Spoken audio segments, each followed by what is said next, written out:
Mayo es tradicionalmente el Día de las Madres y en el marco de esta fecha queremos conversar o siempre traemos a colación la conversación sobre las maternidades, la decisión de la maternidad, el ideal de la maternidad, las diversas maneras que existen y hay de maternar. Y en este episodio en particular queremos conversar sobre una maternidad con agregados o con características muy especiales o específicas, como es la maternidad de hijos e hijas neurodivergentes. Para esta conversación nos acompaña Nerissa Aguilar, ella es activista, licenciada en informática, cofundadora del colectivo llamado Activistas por el Software Libre. También investiga, trabaja en el área de ciberseguridad, pero el día de hoy nos acompaña como madre, como la madre de Alma Luz, que nos acompaña en el episodio de hoy. Ella no va a estar con nosotras conversando, pero está en este espacio donde estamos grabando, entonces si hay una musiquita o escuchan un ruido, no pasa nada, no es un error, es que Alma Luz nos está acompañando hoy fuera de cámara. Bienvenida, Nerissa. Bueno, muchísimas gracias por la invitación. En efecto, estoy muy agradecida de Avesa y de este programa y de tu invitación cordial, sobre todo a hablar de todas esas maternidades, ¿no? De todas esas cosas que nos atraviesan, no solo como mujeres, como activistas, como defensoras de derechos humanos, Ujú.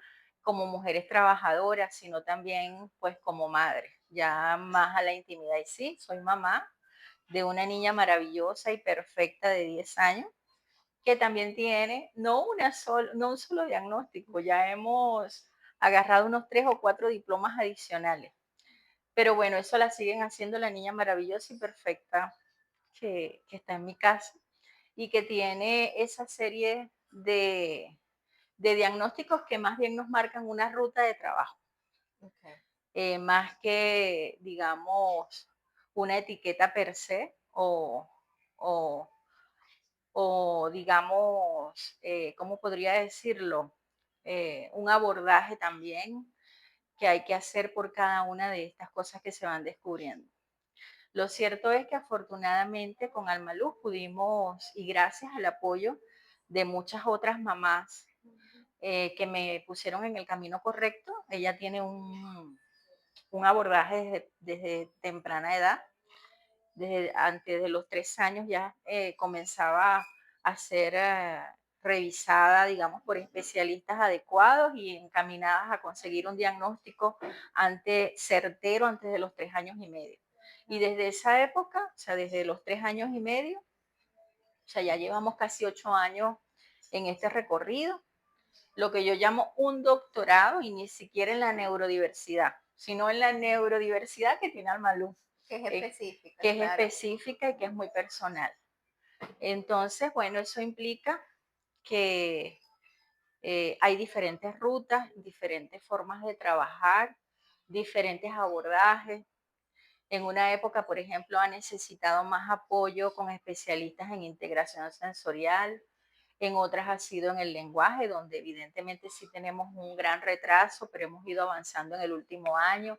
Los primeros años hablábamos y nos entendíamos como comunicación con herramientas visuales, con pictogramas y apoyos visuales. Y ya ahora estamos articulando palabras, comunicándonos oralmente, porque la comunicación siempre ha estado. Y todo esto lo he aprendido justamente en este camino, ¿no? Claro, y además es que la comunicación siempre la entendemos como el acto del habla, ¿no?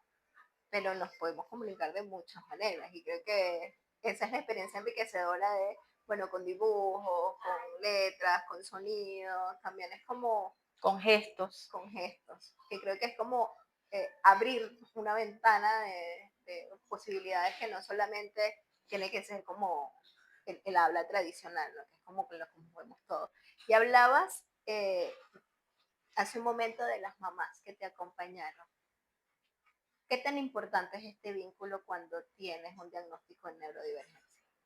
Yo creo que es muy importante. De hecho, creo que es justo relacionarme con esas organizaciones y también colectivos y también amistades que he venido desarrollando a lo largo de estos años es fundamental, tanto en el apoyo emocional, pero yo también lo registro como también, digamos, un elemento político. en el sentido de que cuando tengo esa juntanza con mujeres, madres que viven lo mismo que yo, Ujú. digamos, cosas parecidas, porque nunca son iguales, ¿no?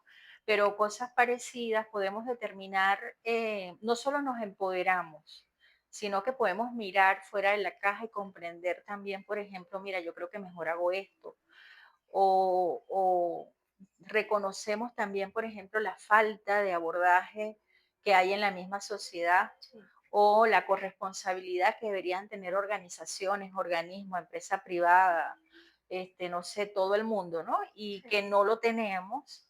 Y entonces eso, además de empoderarnos, nos ubica en una posición de organización, ¿sabes? Aun cuando, por ejemplo, no salgamos con unas pancartas o claro, salgamos a hacer un acto de petición formal, a mí en lo particular me empodera y lo considero también un acto político.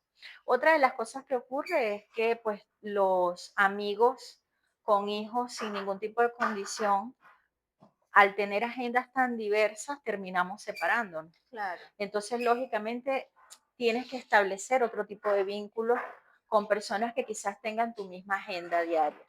Porque, bueno, coincides en los centros de terapia, ujú, salen juntos de esos lugares, por ejemplo, donde mi hija nada, tengo amigas allí, luego de salir conversamos, hacemos actividades de reunión de claro, familia, en el fútbol también. Entonces, eso, además, está el tema de pasarse los datos.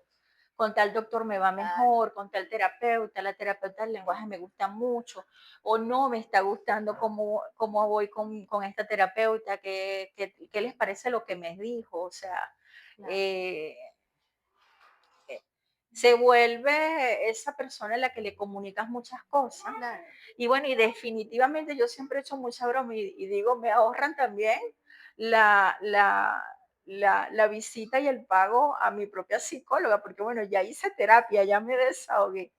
Eso también pasa. Y sobre todo, fíjate, para mí como acto político me hace no sentirme menos sola. claro, Porque una de las cosas que tiene este tipo de vida es que al tú tener una rutina un poco diferente de salas de espera en salas de espera, casi que más de 2 horas diarias estás en una sala de espera. Eso hace que te pierdas muchas cosas, no solo en el tema laboral, sino también en el tema social. Y además implica que termina también agotándote, ¿no? claro. Justo eso te iba a preguntar, ¿cómo combinas, no, la vida profesional, los proyectos individuales, la terapia, la escuela, o sea, todo el ejercicio que tiene tu maternidad con tu vida como mujer activista, trabajadora y toda la cantidad de cosas que se pueden hacer en el día a día como individualidad? Bueno, hay muchas cosas que tengo que decidir dejar ir, así le digo yo. No, esto no puedo, lo tengo que dejar ir. Esto me coincide con tal terapia, no puedo. Esto, o sea, tengo como unos horarios que afortunadamente todas las compañeras, amigas, cuando están un poco desbordadas, que me ha pasado también, les digo que el truco que yo, por ejemplo, tengo es mantener la rutina, o sea, una rutina básica. Evidentemente hay días que no puedes hacer todo porque, bueno, porque no te sientes bien, por ejemplo, o tienes un virus, o te sientes, bueno, estás cansada, nada más porque estás cansada. Claro, Pero sí funciona mucho, pues tener, y además eso lo aprendí con mi hija.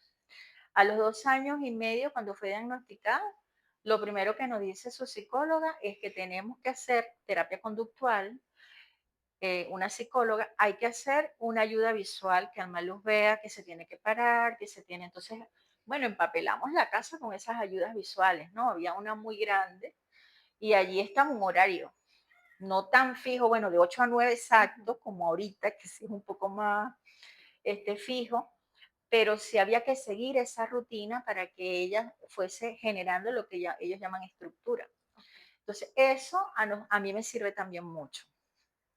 porque me ayuda a tener una organización y pues es mi refugio cuando estoy desbordada.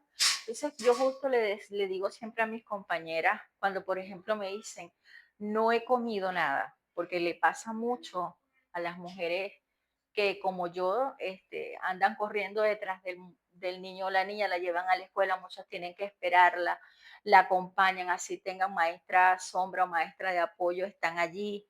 Luego salen, combinan el trabajo remoto o atendiendo sus negocios, en fin. Claro. Y definitivamente, pues te vas a perder muchas cosas. Yo particularmente digo que esto no se puede romantizar Ujú. y decir, ay, no, bueno, yo decidí asumirlo completamente, ¿no? A mí hay cosas que me duelen no poder estar. Claro. Hay invitaciones a las que no puedo asistir porque, por ejemplo, una de las compañeras, tengo un sistema de apoyo que he ido construyendo así con mucho amor también, gente que nos quiere mucho. Tengo cuidadoras que están siempre pendientes y a veces pues no logramos coordinar por algún tipo de actividad específica y pues tengo que decidir perdérmelo, ¿no? O incluso a veces ir con ella, pero sé que es pocas horas. O sea, bueno, voy con Alma Luz, estoy con ella, pero no me puedo quedar 4 horas, sino eso es un ratito y me voy rápido. Y hay actividades, por ejemplo, que no las puedo llevar. Eh, entonces, hay que estar haciendo siempre como Claro. malabarismo, ¿no? Con todos esos elementos y por eso te digo que la estructura en la rutina ayuda. Yo, yo soy disciplinada, entonces eso me ayuda un poco a mantener un poquito el orden y, y esa estructura además me ayuda a ser efectiva en el trabajo. Claro. Entonces, decirte que tengo todo al día y perfecto, no, eso sería mentirte. Todo va Nadie con nunca, atrasos, nadie nunca al final. todo va con muchos atrasos. Yo antes de ser mamá, sí te puedo decir que más bien iba como siempre adelante, Ujú. ¿no? Mi carrera me lo permitía porque además siempre he podido ser como, o sea, se me da con mucha facilidad el tema tecnológico y me gusta, me apasiona demasiado. El detalle es que en este momento el autismo de mi hija se convirtió en mi interés primordial. Excelente. Entonces, pues ya el tema técnico realmente pasó como a segundo plano. Para mí es el medio que nos ayuda a subsistir. Claro. Entonces ya tampoco investigo como con aquella pasión ese tema. No es que no me guste, es que quizás ahorita toda mi Claro. concentración está enfocada en un tema y en buscar herramientas que ayuden a mi hija a ser lo más independientemente posible, ¿no? Y entonces, quizás es un error mío, siempre lo trato de trabajar. Yo estoy como con una carrera de tiempo, entonces actúo de esa manera. Ah, no, ya tengo que hacer esto, me falta poco, no sé cuánto, yo no sé para qué, pero estoy en esa carrera. A veces yo misma digo, ajá, ya, pero bájale. Claro, también es que estamos en una sociedad que nos llama la hiperproductividad, ¿no? Tenemos que estar produciendo, llegando a tiempo, no sé qué. O sea, todo el tiempo estamos corriendo, independientemente de lo que hagamos en la vida o lo que nos toque hacer, siempre estamos apuradas. Es como, ahora es el mandato, todo es inmediato, todo tiene que ser rápido. Entonces, ahí hay un poquito también de cómo la sociedad está organizada, o no sé si se organizada así siempre, pero en este momento histórico es como que todo es rápido, todo es ya, todo es ahorita. Mándamelo ahorita, mándame el correo, respóndeme el mensaje, ¿sabes? Todo el Sí. tiempo estamos como, queremos estar un paso adelante, porque yo no sé hasta dónde lo logramos sin sacrificar cosas de una misma. Hace un momento dijiste que tú no romantizas como el ejercicio de tu maternidad. Y viste que está esta idea de que las mamás con hijos e hijas neurodivergentes son guerreras, son fuertes, son seres de luz, claro que no está muy alejado de la idea de la maternidad ideal o tradicional, que es la mamá, que todo lo puede de la mamá, pero si hay como, digamos, una exaltación especial con ustedes. ¿Tú piensas que esto de verdad las pone en un lugar especial, en un lugar distinto, o que termina siendo una carga? Bueno, yo pienso que es un gran error. pensar eso. De hecho, siempre me he alejado de esa, de esa estigma, incluso a veces le he dicho, ¿no? Porque eh, guerrera, primero que la palabra guerrera es, ajá, estoy en guerra, ¿no? Yo quiero estar en paz. Ujú. Yo no quiero, Sí, sí, yo no quiero estar en guerra. Lo otro es la lucha. No, que la lucha, que la lucha, que la lucha. Tampoco quiero estar luchando. O sí. sea, ya. Entonces, mm, yo creo que es también como hemos ido buscando formas, ¿no? De decir, porque ella puede y ella es la supermujer que lo va a hacer, ¿no? Y eso hace que las mujeres se sobrecarguen Ujú. de esa responsabilidad, bueno, al menos así lo veo yo, y, y no puedas, o definitivamente no busques ayuda. Una de las cosas que a mí también me ha costado más justo con esta maternidad es reconocer que no puedo hacerlo todo yo y que necesito relevo. Y bueno, fíjate, yo tengo un sistema de apoyo que ahorita está un poco débil porque justo, bueno, todo el mundo está haciendo sus cosas, mi mamá está viajando, mis hermanas están en sus cosas, pero afortunadamente, por ejemplo, mis hermanas me apoyan muchísimo en vacaciones, algunas se echan un viaje y pasan una semana acá conmigo. eh, y es porque definitivamente lo necesito. Y a veces yo misma digo, bueno, yo voy a viajar porque en Caracas estoy sola, pero sola entre comillas, porque bueno, están también las compañeras que me apoyan con Alma, están sus terapeutas, que dos de ellas van a la casa y me acompañan desde casa, sobre todo su psicopedagoga. em, y, y bueno, creo que es muy importante. Tengo amigas también, tengo amigas que van a la casa y que trabajan remoto, por ejemplo, y me dicen, bueno, yo toda la mañana me quedo acá, antes de que Almaluz vaya, por ejemplo, al colegio y yo salgo a hacer mercado en paz, ¿no? Y entonces yo le digo eso, me escucho los pensamientos, porque todo el tiempo estoy con Alma. O tengo una amiga que va los martes que hago bailoterapia y me la ve 2 horas, 2 horas y media, y yo voy y vengo de mi clase, por ejemplo. Claro, Porque además, ¿sabes qué? Eso implica además dejarla con alguien que se quiere, y no solamente alguien a quien le pagas para que cuide, exacto. sino que alguien con la que ella se siente muy bien, ven películas, las consienten también muchísimo, pero yo puedo ir tranquila y regresar a una actividad cortiquitica que para mí es como agarrar unas vacaciones y irme como un fin Claro. de semana a la playa, esas 2 horas. La verdad es que sí, a veces siento, bueno, sobre todo lo que más cansa es el alerta, el 24/7 de estar pendiente. Y afortunadamente ya esa etapa, al menos en mi experiencia de vida, está pasando porque mi hija está evolucionando muy bien, está más tranquila, Ujú. está tomando instrucciones, pero bueno, eso no siempre fue así. Los cuidados antes eran mucho más extensos y las necesidades de apoyo también eran muchas, muchas más. Y por supuesto que no voy a entrar en esos detalles porque cuido mucho sus temas personales, Claro. pero hasta hace que año y medio, dos, las necesidades de apoyo eran mayores. Y esto ha ido mejorando, pero además esto ha ido mejorando no fortuitamente, sino porque hemos trabajado mucho para lograrlo. Claro. Por ejemplo, por decirte algo, cuando un niño neurotípico o una niña neurotípica alcanza hitos importantes de independencia, aquí cuestan muchas terapias lograrlo. Y bueno, y en eso hay que trabajar. Por Ujú. ejemplo, subirse el pantalón después de ir al baño. Eso Ok. es una cosa que hay que trabajarla, recordarla. A veces eso no ocurre. O limpiarse, por ejemplo, o incluso ir al baño.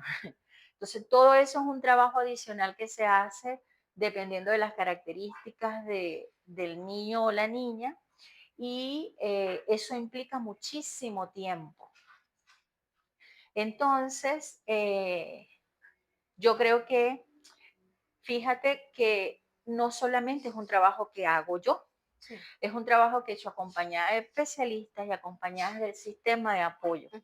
Esas especialistas, casi todas las que nos han acompañado son privadas y eso significa entonces que te disparan los costos de tu presupuesto Justo te iba a familiar. preguntar eso, ¿no? ¿Cómo es la situación económica? Porque claro, hablaste de varias terapias al día o en la semana, la cuidadora, el mercado. Entonces, Si los costos son muy altos, eso significa que pues hay que trabajar mucho para poder pagar ujú, todo eso, porque hay muy pocas organizaciones públicas.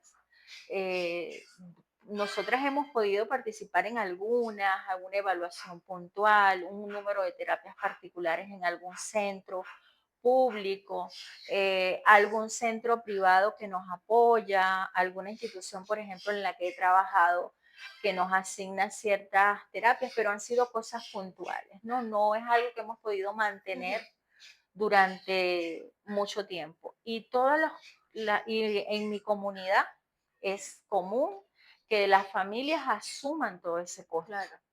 Entonces, esa es una de las cosas que, por ejemplo, siempre aparecen en las discusiones de las demandas de los niños, niñas, adolescentes y personas adultas autistas, porque las personas adultas autistas, o sea, los niños y niñas y adolescentes van a ser personas autistas que Sí. también van a requerir necesidades de apoyo. Entonces, es una cosa que hay que pensarse en todas las etapas de la vida y esas necesidades de apoyo, mientras que van creciendo. Cada día se hacen menos visibles, menos existentes. Por ejemplo, no hay centro para que unas personas adultas autistas vayan a hacer ciertas actividades. Okay. Y son centros privados. Los centros privados de terapia que tú consigues con mayor facilidad para niños, niñas e incluso adolescentes, se van siendo esos espacios muy reducidos para personas adultas. Esa es una realidad que hay en este país, yo creo que en el mundo en general, pero sin embargo es importante mencionar, porque bueno, estos niños y niñas ya crecen, ya mi hija tiene 10 años, y eso pasó en un abrir y cerrar de ojos, aunque hemos hecho muchas cosas.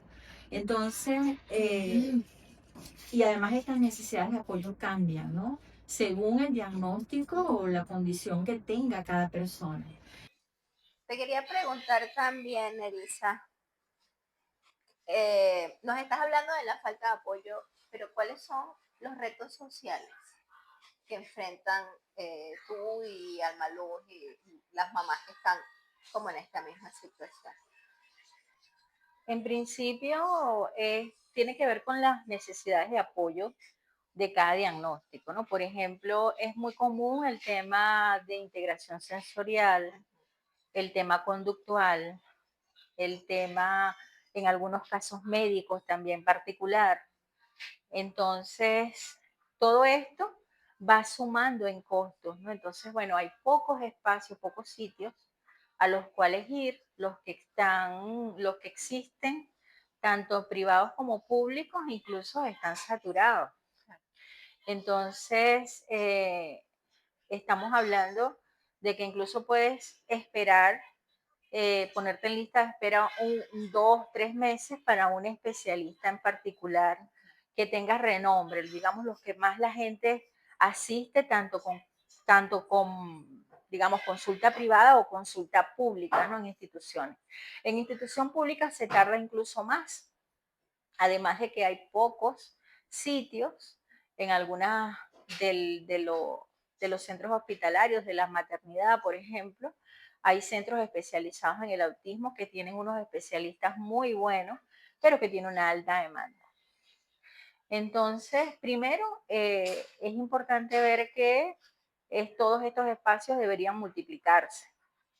Y lo otro es que también hay pocos especialistas. Entonces, es como un rumor que va corriendo entre los grupos con Ujú. cuál persona ir o qué persona puede ayudarte específicamente para el reto que estés teniendo en ese momento en particular, porque este tipo de cosas van cambiando.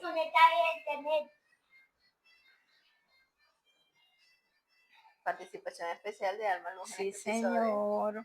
Bueno, es la segunda vez que Almaluz nos acompaña en un episodio. Estamos hablando de los retos sociales, ¿no? Que hay cuando se vive con diagnóstico de neurodivergencia de hijos e hijas en este país.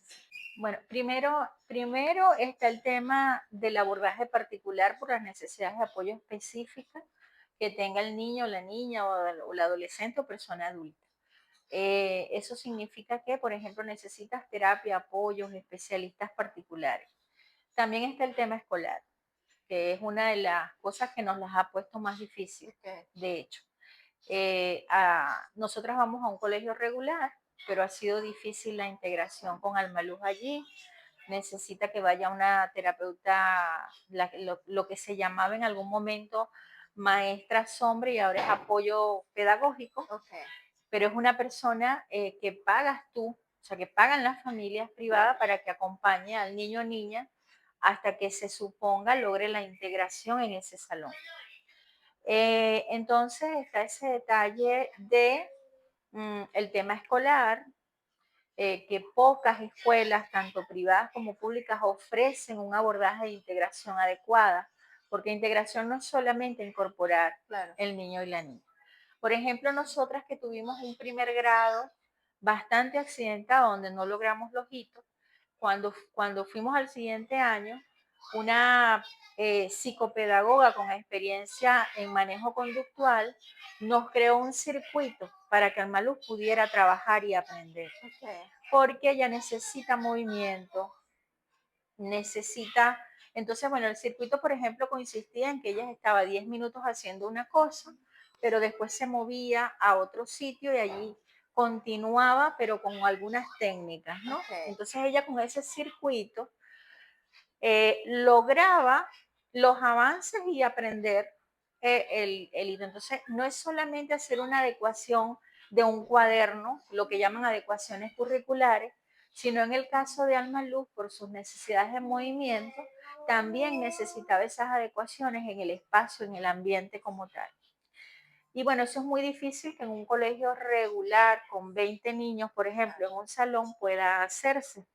Eso lo hacíamos en mi casa, en nuestra casa, nuestra sala se convirtió también en el salón de clases. Entonces, a ese nivel cambian todas las dinámicas, ¿no? Las dinámicas familiares. Tu casa se vuelve también un centro de terapia, se vuelve, tienes que tener apoyos visuales en todos lados, o sea, hay que hacer todas esas adaptaciones. Que luego puedes ir quitando. Por ejemplo, ya nosotros no tenemos tantos apoyos visuales, solo los necesarios en este momento, según su terapeuta, pero bueno, eso ha ido evolucionando. Por ejemplo, en este momento que estamos abordando el tema de la transición a la adolescencia y todo lo que implica que llegue la primera, o sea, que llegue la menarquia, o sea, todo eso. Ayer ya empezamos con apoyos visuales de cómo el cuerpo cambia, cómo tenemos que usar una toalla, por ejemplo, o algún tipo de protección para cuando llegue el periodo. Todo eso ha sido, se está vislumbrando ya en apoyos visuales y también en una cosa que llama la terapeuta que se llama historias sociales, ¿no? Que nos comentabas entonces de los retos con la escuela. Ciertamente, creo que no tenemos, ¿sabes? Los docentes en general no tienen preparación para esta integración, porque yo recuerdo en un momento que se habló de abrir el currículo, de aceptar la diversidad de conductas en las escuelas, pero no hubo preparación para eso. Entonces es como, bueno, vamos a inscribir a 3 niños por salón, 2 niños por salón, cumplimos con el mandato del ministerio, pero nadie se leyó ni siquiera una cartilla, no vieron un video en YouTube, o sea, no hay como formación y no sé hasta dónde puede que haya o no interés en formarse para hacer acompañamiento a un estudiante que tenga algún tipo de, que esté dentro del espectro autista, perdón, o tenga neurodivergencia o tenga cualquier otra condición. Sí, en nuestra experiencia y la cercana, no solo la propia, sino por ejemplo la cercana a los compañeritos de alma con algún tipo de condición, Básicamente, las familias se vuelven resilientes llevando a sus hijos todos los días a sufrir, porque eso hay que decirlo. O Ok. sea, hay un gran sufrimiento en el tema este de la integración con los niños. Se trata de buscar herramientas, se busca apoyo pedagógico privado, se hace que acompañen especialistas a los niños hasta que se logre, pero ciertamente es un proceso que cuesta y que duele mucho, que desgasta mucho. Algunas familias están buscando alternativas, por ejemplo, con la figura de escuela en casa, o algún otro tipo de eh, tema escolar con otra perspectiva quizás, incluso desescolarizan, a eso Ok. hay que decirlo. En, O sea, deciden no escolarizar cuando se presentan todos estos retos en las escuelas. sí, hay muchas familias que han tomado ese camino, y bueno, algunas recurren a algún tipo de formación con estas escuelas, de escuela en casa, otras no. Digamos que las decisiones son como muy particulares, pero lo cierto es que, bueno, muchas también resisten, ¿no? Pero yo creo que es a costa incluso de el bienestar emocional, la salud mental de el grupo familiar, porque es muy difícil salir todos los días optimistas y llegar al colegio y regresar sintiendo que te dieron una paliza, sintiendo que tu hijo o hija no se siente bien o regresa triste, o tuvo crisis en el propio colegio. Es muy común que nos llamen a las 9 de la mañana, mira, tu hijo tiene tal cosa, tu hija tiene tal cosa. A mí me pasa mucho. Claro. Incluso ella estaba en regímenes de pocas horas en el salón, para luego irnos con las tareas a la casa, o con las instrucciones de lo que hay que hacer, que lo hace su psicopedagoga privada, porque cuando se queda mucho tiempo tiene crisis o se altera o le cuesta. Me comentabas de cómo en la escuela es difícil la integración y quería preguntarte también sobre eso, ¿no? ¿Cómo hacen para eso? Vamos a la escuela o hay una fiesta de un compañerito, una compañerita, el día de la danza, sabes que en las escuelas todo el tiempo hay un showcito, ¿no? El día de la mamá, el día del papá, el día de la alimentación, el día de la raza, el día de... Entonces, y siempre están haciendo una actividad que sale de lo rutinario. Entonces, ¿cómo es esta adecuación social? ¿Cómo lo hacen? Comúnmente las mamás, porque casi siempre son mamás, Importante, ¿no? También tenemos que estar en el día de esa actividad para estar acompañando a los hijos. Y una cosa que pasa muchísimo es que, por ejemplo, con Almaluz hubo una época que ella se alejaba mucho del bullicio. Eso la atormentaba mucho, estar junto a mucha gente y mucha bulla, no le gustaba y se alejaba, ¿no? Tendía a alejarse. Ahorita ya lo tolera más, de hecho ahorita disfruta mucho un tema como de fiesta, como de música, eso le gusta en este momento, pero también tiene su límite, no puede ser por mucho tiempo, puede ok. ser 40 minutos, una hora, y ya después sí decide como irse un poco. O sea, eso ha ido mejorando, ¿no? En el sentido porque antes ni acercarnos. Antes, por ejemplo, había una fiesta en el colegio y nosotros llegábamos y posiblemente no podíamos ni entrar porque no se sentía motivada a hacerlo. Por ejemplo, música muy alta, como un sonido muy fuerte. Ella al principio no lo resistía, no le gustaba, la ponía muy nerviosa y la Ok. alteraba. Y ahora ella reconoce que eso es como de fiesta Qué y divertido, hasta claro. se anima un poco. Pero eso no ocurrió de la noche a la mañana, eso fue poco a poco. Eh, este tema de la integración, bueno, pasa porque desde días antes comienzas a decirle, mira, viene tal cosa y nos vamos a poner este disfraz y te tienes que poner este gorro y póntelo para ver cómo te gusta y a ver si te parece no, ese no me gusta, tal. Ay, mira, a mí me queda bien, o sea, Ok. tienes que Claro, para que antes, se vaya haciendo ya la idea de que va a suceder una cosa que no es habitual. exactamente.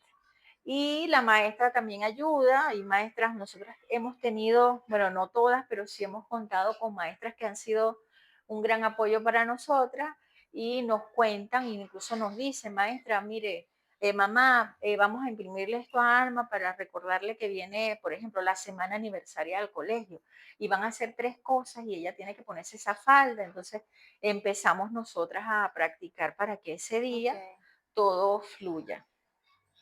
Eh, por supuesto que los primeros años eran un poco más difíciles, ya eso ha ido mejorando, pero sí pasa porque siempre tengas que tener como esa antelación ante todo, esa planificación de lo que va a ocurrir, esa preparación adicional. Es igual cuando vas a una fiesta de cumpleaños que no sea el colegio. Ok.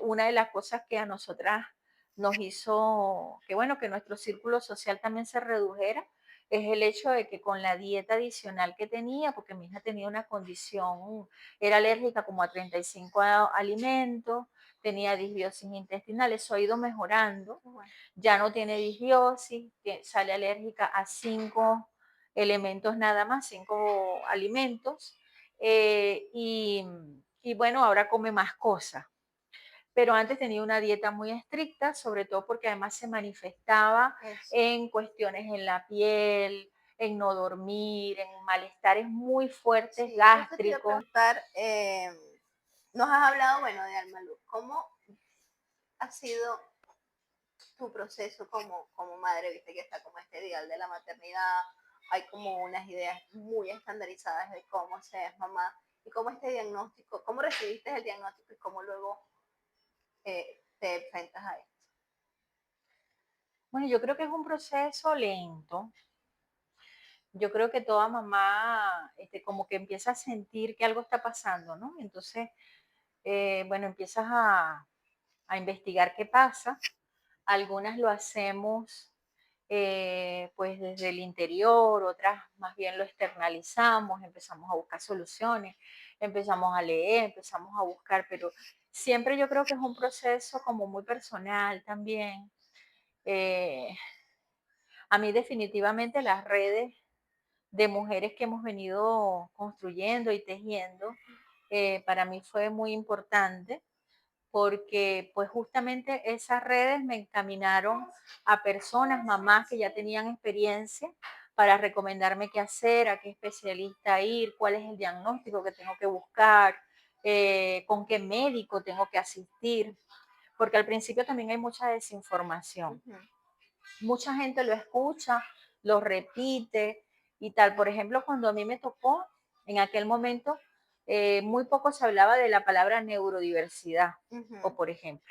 O por ejemplo, muy poco también se hablaba de TEA.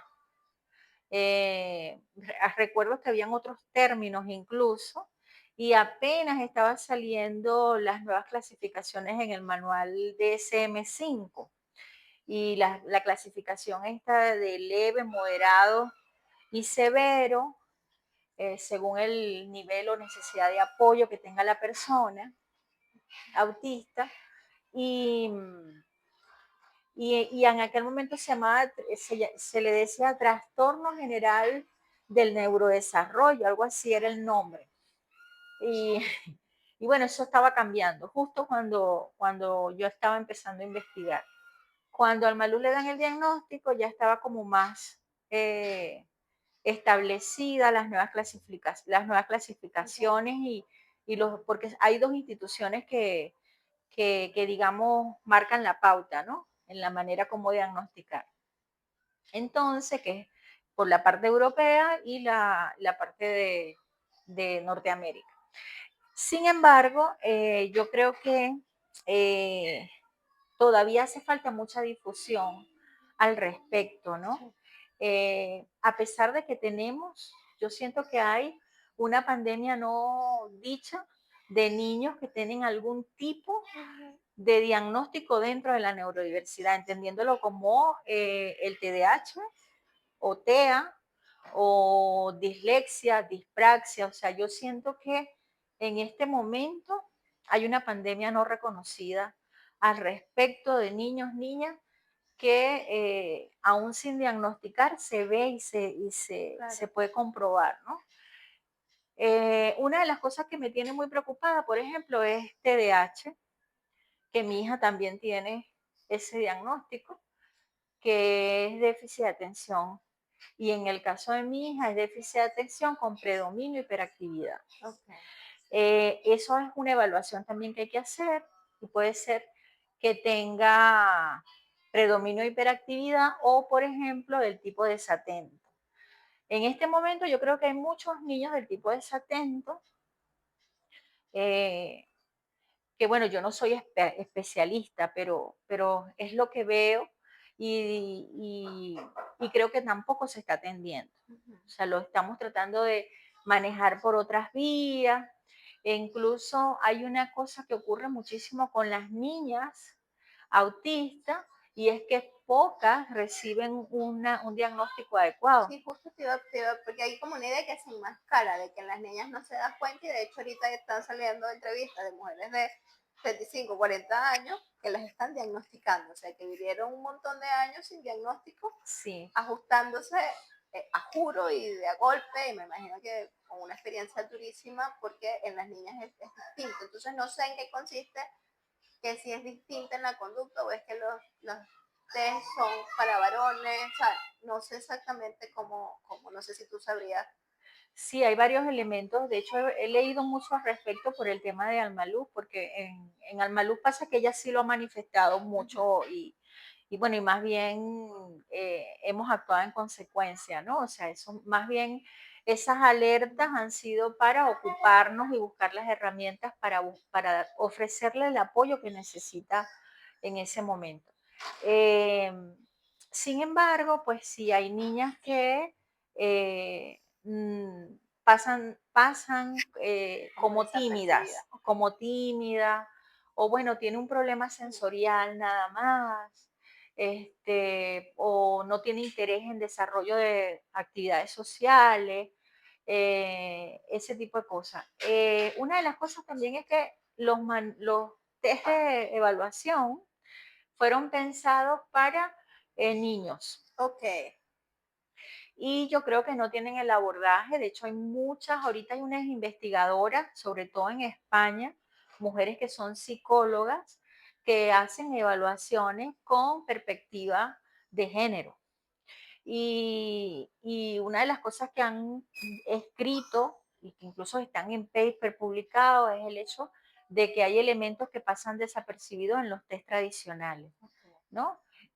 Bueno, y también fíjate, en la historia del autismo hay cosas que es renombrar, ¿no? Porque eh, siempre se habla del investigador que se llama Asperger, pero nunca se reconoce que mucho antes hubo una rusa, que ahorita no recuerdo, Petra, ay, se me fue el nombre, pero ella fue la primera que identificó este tipo de personas, incluso hizo una clasificación y fue con los años que se reconoció el trabajo de esta investigadora. Ujú. Entonces, de hecho, se dice que los investigadores de esta área de la neurociencia usaron mucho de su trabajo. Claro. Entonces, bueno, ahí No vemos, sorprende. ¿verdad? Ahí vemos cómo, bueno, cómo esos elementos ocurren. Y fíjate que una de las cosas que se dice también es cómo algunos investigadores usaron esta clasificación como para decir, bueno, cuál individuo sí puede ser productivo y cuál no, Ajá. y cuál pues tenía que ir a un centro de estos de atención mental donde, bueno, un Sí. depósito de Ujú. personas, pero no para darle las herramientas adecuadas, ¿no? Entonces, bueno, yo sí pienso que hay que pensar un poco en un abordaje un poquito distinto, ¿no? Donde la productividad, entre comillas, y lo que es una persona que sea, esa frase siempre me conmueve, sobre todo ahorita, ¿no? Que sea útil a la sociedad. Ajá. O sea, ¿por qué tenemos que tener siempre como ese canon allí establecido de útil a la sociedad? ¿Qué significa eso? Ujú. ¿por qué no somos más bien felices, no? ¿O por qué no buscamos vivir en armonía con la naturaleza y además ser felices? Claro. Entonces, ese útil a la sociedad me Sí. hace mucho cuestionármelo desde la mirada de la neurodiversidad. Claro. ¿Qué significa ser útil a la sociedad? Porque yo siento que una persona que no le haga daño a otra ya es sumamente útil a la Súper, sociedad. súper útil. Entonces, bueno, y eso me ha hecho incluso analizarlo desde este punto de vista. Por ejemplo, como meta de mi familia, como meta con Almaluz, es, además de ser felices, está el hecho de su independencia, ¿no? Claro. Que ella logre los hitos de su independencia. eh, que pueda realizar todas las actividades que le permitan no tener eh, un- la mayor independencia posible. Yo siento que justamente por toda su condición como tal, siempre va a tener necesidades de apoyo. Claro. Eso no va a cambiar. Ni porque tenga nivel uno, por ejemplo, ya tiene nivel uno, pero con grandes necesidades de apoyo. Entonces, hay personas que son nivel uno que, bueno, que no tienen tantas necesidades de apoyo como Almaluz. Claro. Y ella lograr algunas cosas ha costado mucho. Entonces, desde esa mirada,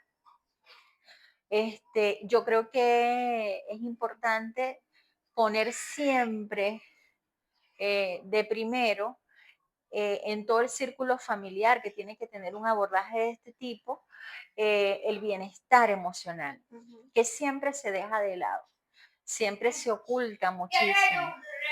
Y yo creo que yo no le hubiese dado también tanta importancia si no hubiese llegado la pandemia el 2020, hizo que me detuviera, ¿no? Y que analizara que, bueno, que no estaba siendo tan feliz a pesar de que yo lo decía en el discurso, ¿no? Y que, bueno, que hay que también tener pausas, que hay que bajarle un poco a esas cosas que nos dicen los especialistas, que nos dicen en los centros de terapia, que nos dicen en el colegio, y que al final te sobrecargas a ti. Y entonces empezar a Sí, porque, repartir esas cargas. No, porque luego bueno, mira, entonces tienes como una lista de tareas, ¿no? De ajá, tengo que hacer esto, te estás sí, ocupando de todo eso para el futuro. Y ajá, ahora, o sea, también sí. está la vuelta del presente. Sí, pero además me estoy ocupando de todo eso Ujú, porque la responsabilidad cae acá, ujú. cuando debería repartirse esa Claro. responsabilidad.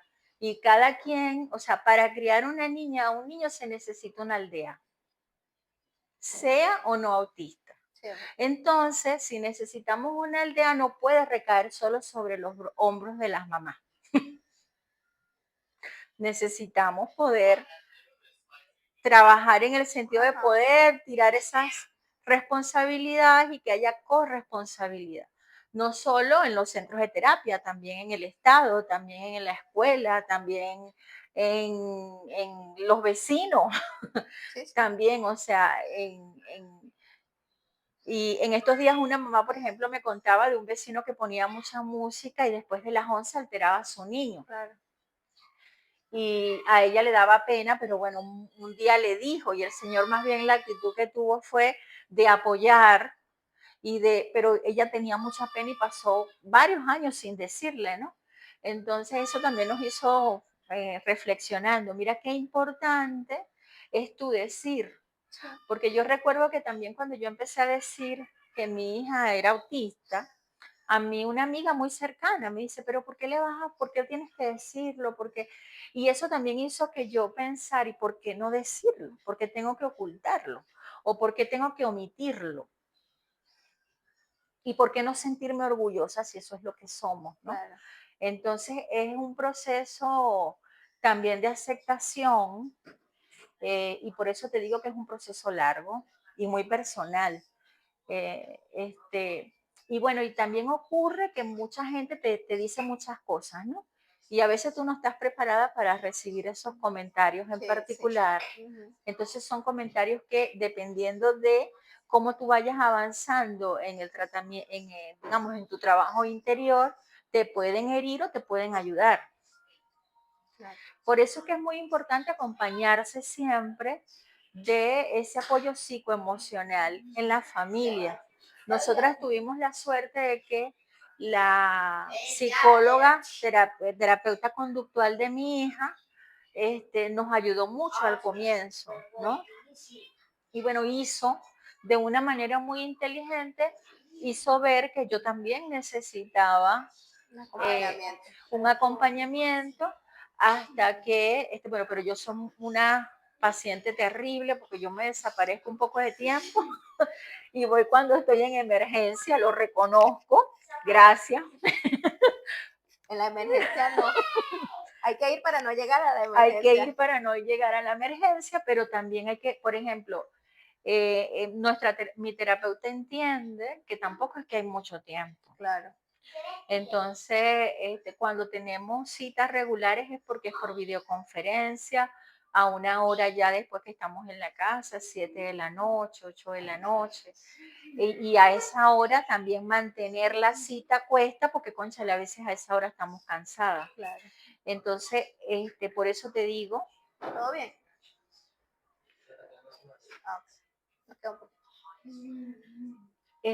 Cómo mantener el equilibrio para tu autocuidado y también todas las demás actividades que hay que sostener. Que por eso es importante que vayas a tu bailoterapia.